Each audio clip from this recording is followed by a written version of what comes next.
Hello everybody, welcome to the question second. So the question second is explain the determinants of the kinship terminology. ठीक है, again इस question को you will divide this question into three parts. Firstly it will be the introduction. Secondly आपके पास जो है it will be the body part. Thirdly आपके पास जो है conclusion. Sorry. देखिए, सबसे पहले अपने दिमाग से ये चीज़ निकाल दीजिए कि डिसिप्लिन के अंदर आपको पेजेस भरने के नंबर दिए जाते हैं। ठीक है, बहुत सारे बच्चों के दिमाग के अंदर ये डाउट है कि अगर ऐसा डिस्क्रिप्टिव क्वेश्चन 15 मार्क्स में पूछ लिया या फिर 20 मार्क्स में पूछ लिया तो शायद उन्होंने अगर लेट से 2 पेज भरे हैं या फिर 3 पेज भरे हैं, 1 पेज खाली रह गया तो उनका कोई नंबर काट दिया जाएगा। नहीं, ऐसा नहीं होता है। डिसिप्लिन के अंदर आप मुद्दे की बात करो, आप जो है वो बिल्कुल मुद्दे के ऊपर लिखिए, क्वेश्चन के साथ जस्टिस कीजिए, नंबर आप ही के हैं। एग्जामिनर ने झोले के अंदर भर के नंबर को नहीं लेके जाना है, नंबर आप ही के हैं, आपको ही देके जाएगा, प्रोवाइडेड जो एग्जामिनर ने पूछा है उसको टू द पॉइंट लिखिए। देखिए, अगर आप इस चीज़ का बर्डन लेने बैठ जाओगे कि आपको जो है वो इतने पेजेस भरने ही भरने हैं तो आपका जो कंटेंट है वो कंप्रोमाइज़ होगा। अपने कंटेंट को कंप्रोमाइज़ होने से रोकिए। Okay, getting the point. So इस तरह से जो है वो आप चीज़ों को मत दिमाग के अंदर बैठाइए कि इतने पेजेस भरने हैं आपको। कंटेंट के ऊपर फोकस कीजिए, कंटेंट ऑब्जेक्टिव लिखिए, ऑब्जेक्टिविटी के नंबर हैं वहाँ पे। ओके, सो आपके पास जो है explain the determinants of kinship. अब यहाँ पे डायरेक्टली डिटर्मिनेंट से ही शुरू कीजिए। ठीक है, तो सबसे पहले आपके पास जो एक हिस्टोरिकल वर्क है जो किनशिप के ऊपर किया गया था, it was done by L H. Morgan. L H. Morgan ने सबसे पहला एक हिस्टोरिकल काम किया था किनशिप के अंदर, इट वाज इन 1977। ठीक है, तो उन्होंने जो है वो एंशिएंट सोसाइटी के अंदर जो है वो चीज़ों को लिखा। 1870 के अंदर भी वो एक किताब लिखते हैं जिसका नाम होता है the system of consanguinity in the human family करके किताब लिखते हैं, the system of कंसैंग्यूनिटी।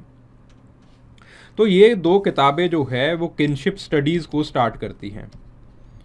Kinship study को start, again this is optional, लिखना चाहते हो आप लिख सकते हो। तो जो आपके पास किनशिप डिटर्मिनेंट्स हैं वो इन किताबों से शुरू हुए हैं, इन किताबों से उन डिटर्मिनेंट्स की शुरुआत हुई है। ठीक है, वो कैसे कर रहे हैं एल.एच. मॉर्गन, कैसे नहीं कर रहे हैं, ये बाद की बातें हैं, हम बाद में डिस्कस करेंगे। ठीक है, और उसके बाद जो किनशिप डिटर्मिनेंट्स हैं दे आर बीन डिस्कस्ड और they are been analysed by majorly 3 thinkers. 3 thinkers इसको जो है इन चीज़ों को मेजरली एनालाइज करते हैं। पहले हैं एल्फ्रेड क्रोबर, दूसरे हैं आर.एच. लुई, तीसरे हैं आपके पास जी.पी. मुरडॉक।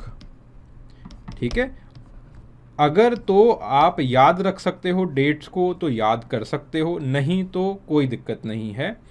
जो एल्फ्रेड क्रोबर हैं ये तकरीबन 1909 के अंदर अपनी जो है वो स्टडी लेके आते हैं on the basis of approaches, याद कर लेना, on the basis of the डिफ्यूजनिस्ट approach. ठीक है, अगेन आपको हैरानी होगी ये सुन के कि एल.एच. मॉर्गन की भी जो अगर हम एंशिएंट सोसाइटी के अंदर भी बात करें तो एल.एच. मॉर्गन ने भी डिफ्यूजन का सहारा ही लिया है।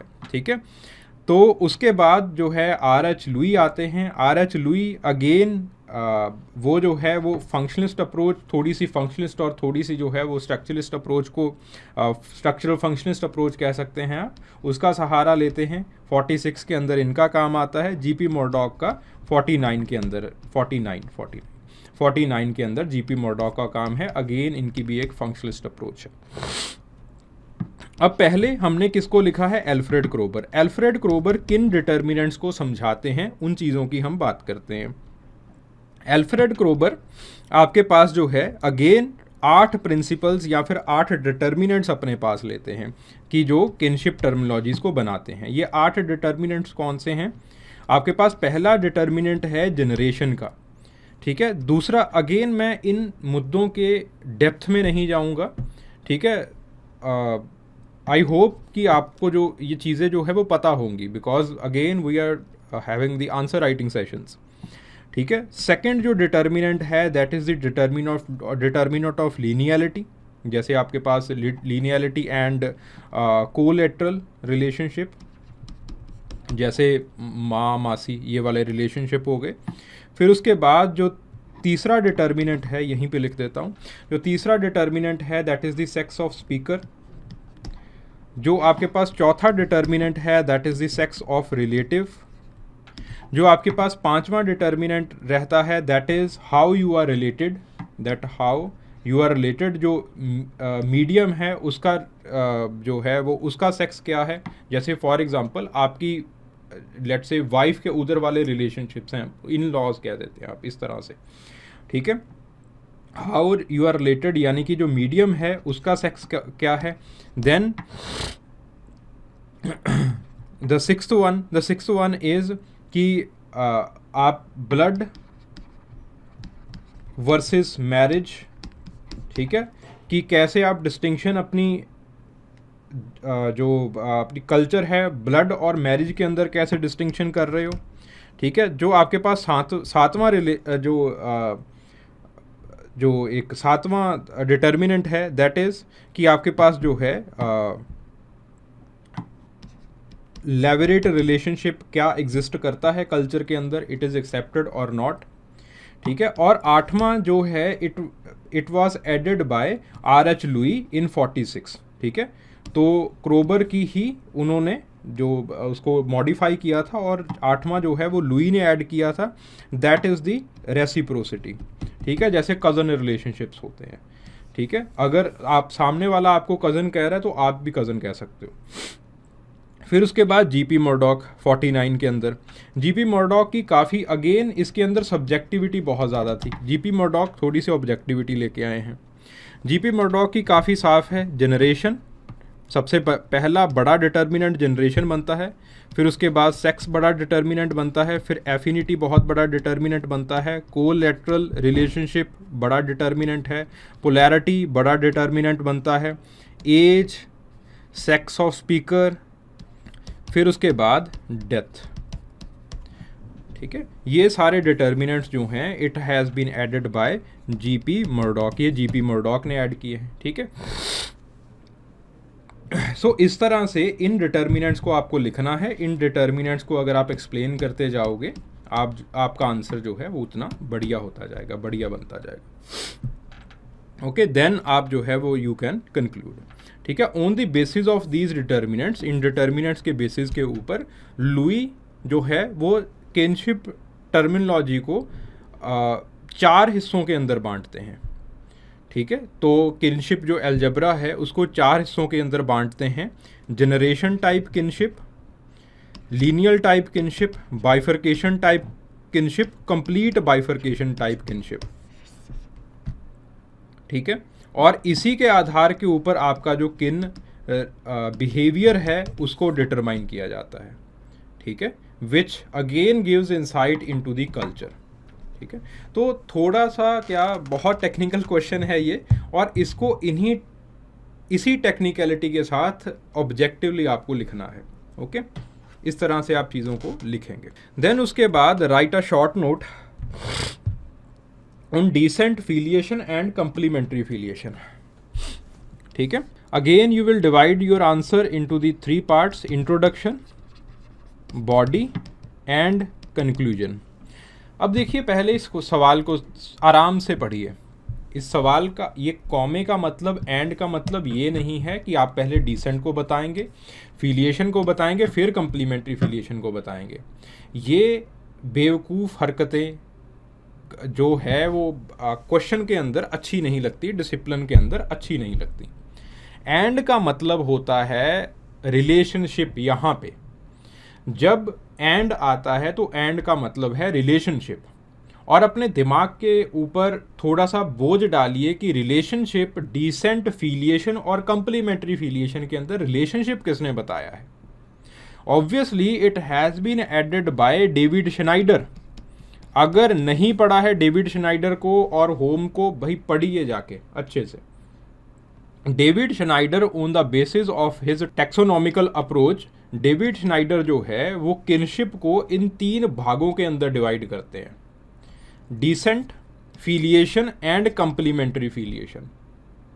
ठीक है, डिसेंट के साथ फिलिएशन और कंप्लीमेंट, वही चीज इंट्रोडक्शन के अंदर लिखिए, that the relationship between descent, filiation and complementary filiation has been discussed by David Schneider and G Holmes with the help of the taxonomical approach, taxonomical and symbolic approach कह सकते हैं आप। ठीक है, taxonomical and symbolic approach, उस तरह से आप इन चीज को लिखिए।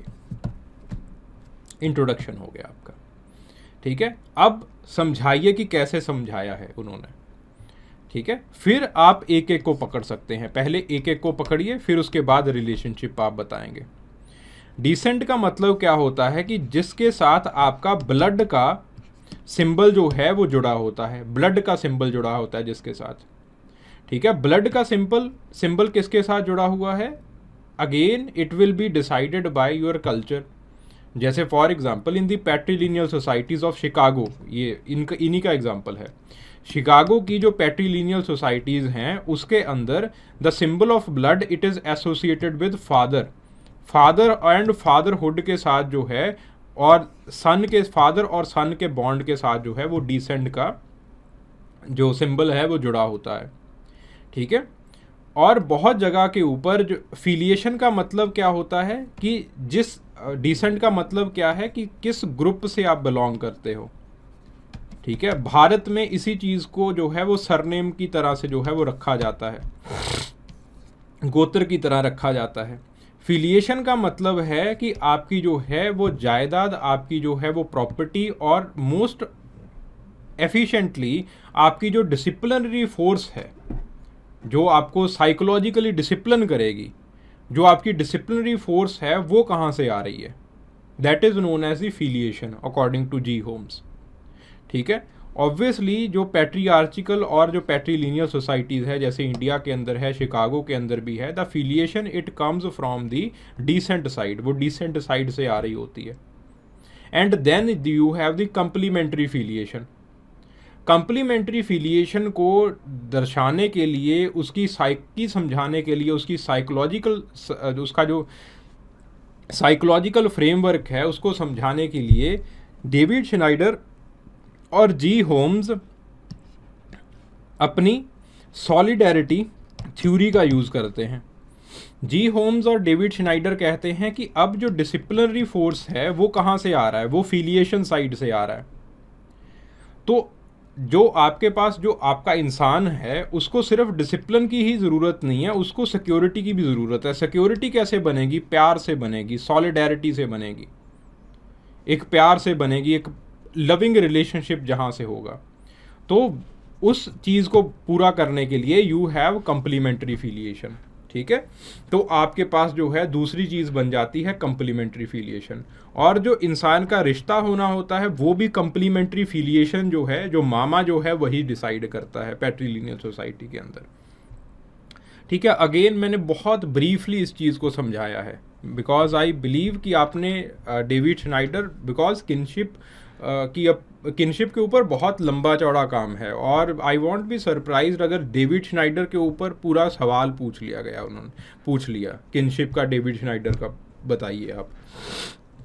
इस तरह से आपको जो है इस सवाल को लिखना है, then you have to conclude. फिर उसके बाद आपको कंक्लूजन देना है कि आपके पास ये एक डिसेंट थ्योरी को समझाने का बहुत अच्छा तरीका जो है वो डेविड श्नाइडर ने अपनी सिंबॉलिक अप्रोच से बनाया है, सिंबॉलिक अप्रोच में अपनाया है।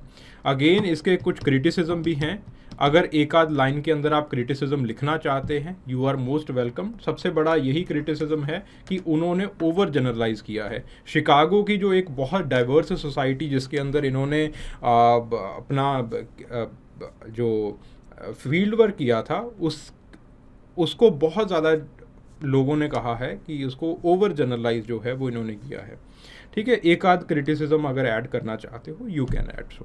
ठीक है, इस तरह से आपको जो है वो चीज़ों को लिखना है। I hope this lecture it was informative for you. Thank you very